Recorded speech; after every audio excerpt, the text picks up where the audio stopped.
Oi, gente, tudo bem? Vou começar a gravar para vocês agora o período literário do quinhentismo. Eu já coloquei essa aspas aqui justamente porque há uma discussão na literatura entre os teóricos da literatura, né, se de fato o quinhentismo pode ser considerado um período literário ou se ele seria um período apenas histórico. A tendência é considerá-lo um período apenas histórico, tanto que no livro de vocês não aparece o quinhentismo como um período literário. Se vocês forem folhear o livro de vocês nas primeiras páginas, onde se faz essa retomada que a gente está fazendo dos períodos literários, você tem ali o trovadorismo, tem o humanismo, conforme nessa tabela aqui, a gente tem o trovadorismo, tem o humanismo, tem o classicismo, mas não tem o quinhentismo, vai direto para o barroco, depois o arcadismo, para daí sim começar o conteúdo novo, que seria romantismo, realismo, naturalismo, por aí vai. O que acontece?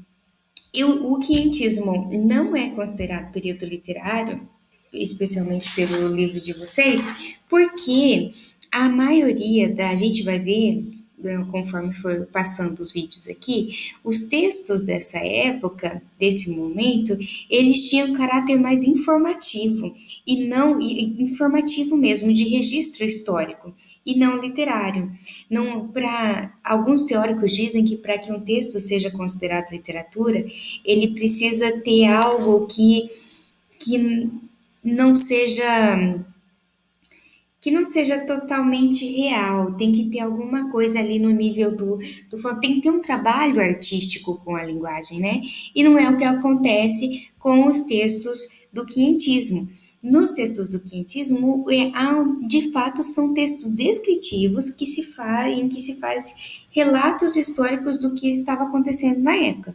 O principal texto desse período, por exemplo, é a carta do Pero Vaz de Caminha, que a gente vai ver depois, que é uma carta que um escrivão descreve minuciosamente tudo o que aconteceu na viagem em que se descobre a terra de Veracruz, né, que hoje a gente chama de Brasil. Bom, é isso. Então vamos retomar aqui. A gente já passou pelo trovadorismo, pelo humanismo, pelo classicismo. Agora a gente está aqui no quinhentismo.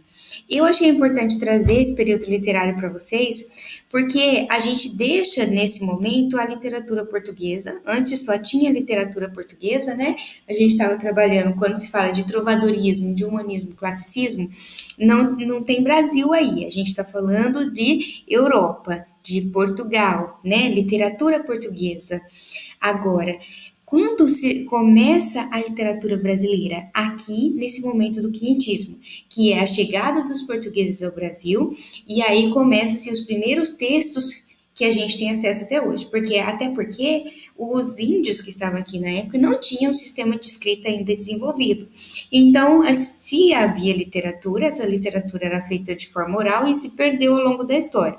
Então, o que a gente conseguiu conservar foram esses registros escritos pelos portugueses. Importante lembrar que em tudo que a gente vai ter acesso nesse momento vem com uma visão europeia, eurocêntrica, né, sobre esse momento de encontro com os índios no Brasil. Então vamos lá. Resumo dos slides. A gente vai falar um pouquinho do contexto histórico, depois das características literárias e discussões sobre o caráter literário desse período, né, se é ou não, e os tipos de texto que tinha na época e a carta de Pero Vaz de Caminha. Depois, por fim, vamos dar uma pincelada no que era a literatura jesuítica, tá? Então, é isso. Eu vou deixar esses pontos de discussão para o próximo vídeo, porque esse já está acabando. Vamos lá.